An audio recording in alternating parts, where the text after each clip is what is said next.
On the afternoon of July 16th, 1950, roughly 200,000 people packed the Maracanã Stadium in Rio de Janeiro. Brazil needed only a draw against Uruguay to win the World Cup. Special edition newspapers had already been printed declaring them champions. With 12 minutes left, a Uruguayan forward named Alcides Giguia cut toward the near post. Goalkeeper Moatia Barbosa moved to cover a cross. Giguia shot instead. The ball went in. The stadium went nearly silent. 200,000 people. Uruguay won. There was no official final that year. The tournament used a round-robin group stage, meaning Brazil's defeat wasn't technically the championship match, just a game they had to avoid losing. Barbosa spent the rest of his life blamed for that one moment. He died in 2000, saying no prison sentence in Brazil lasted as long as his. Fact number 1, the dog found it.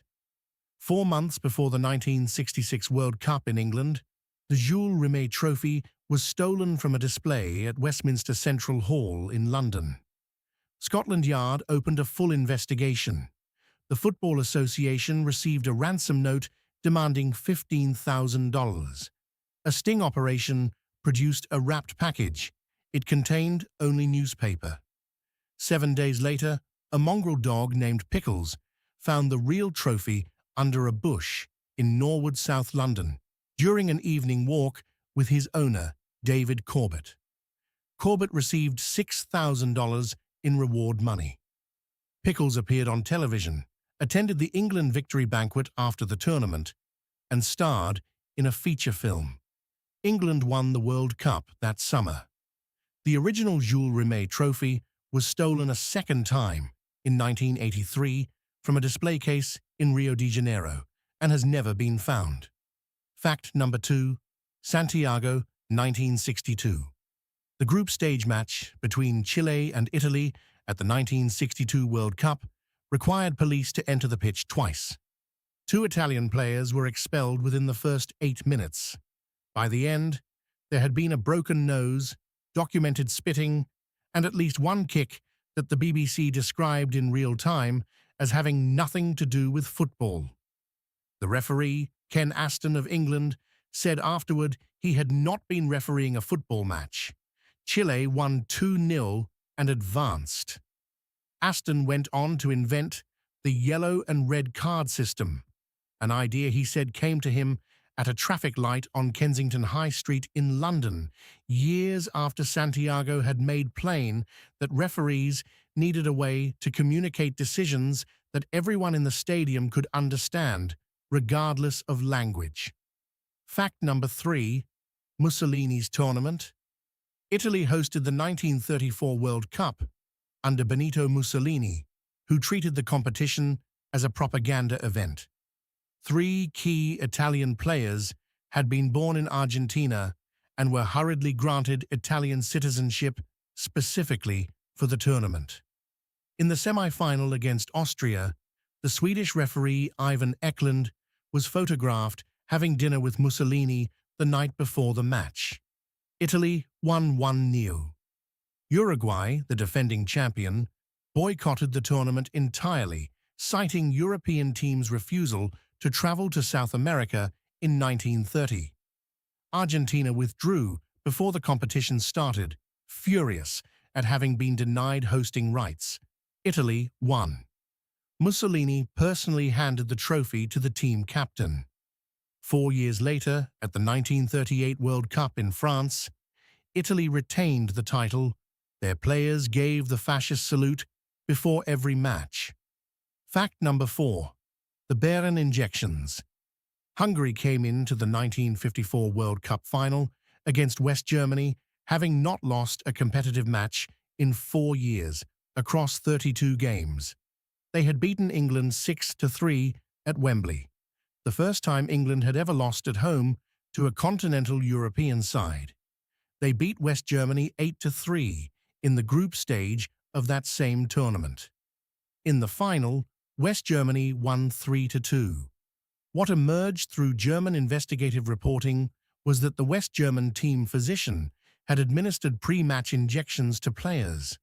Post-match samples reportedly showed traces of methamphetamine derivatives.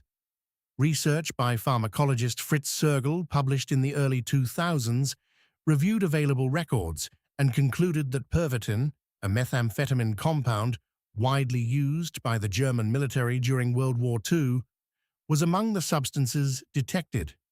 The German Football Association did not formally acknowledge the findings. Fact number 5. The 80-minute pass. On June 25, 1982, West Germany and Austria played the last first-round group match of their bracket, with Algeria already having finished its games. If West Germany won by exactly 1 or 2 goals, both teams would advance at Algeria's expense. Algeria had beaten West Germany earlier in the group stage in one of the bigger upsets of the tournament. West Germany scored in the 10th minute. Then nothing happened for 80 minutes. Both teams passed the ball without intent. No shots on goal. Players walked. Algerian journalists in the press stand turned their backs to the field. The West German radio commentator refused to describe the match and played music over the broadcast instead. Both teams advanced. Algeria went home.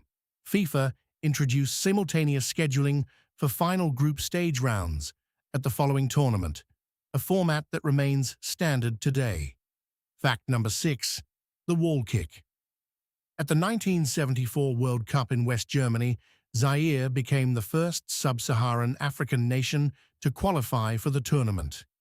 In their match against Brazil, with the score at 3-0, Brazil were awarded a free kick near the edge of the penalty area.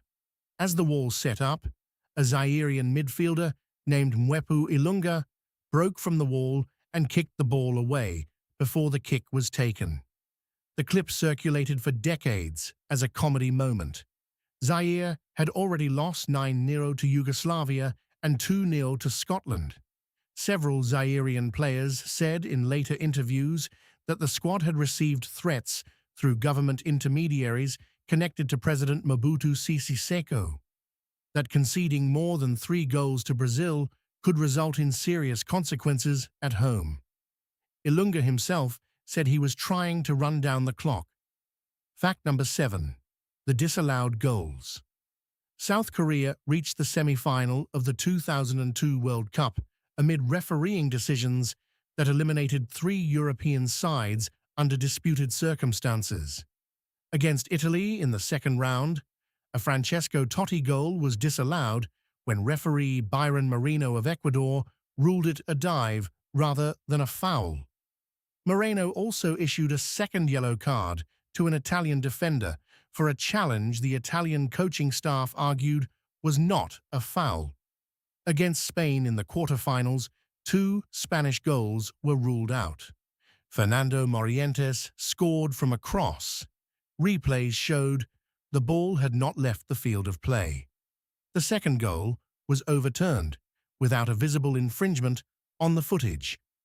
Moreno was later suspended by the Ecuadorian Football Federation for irregularities in domestic competition.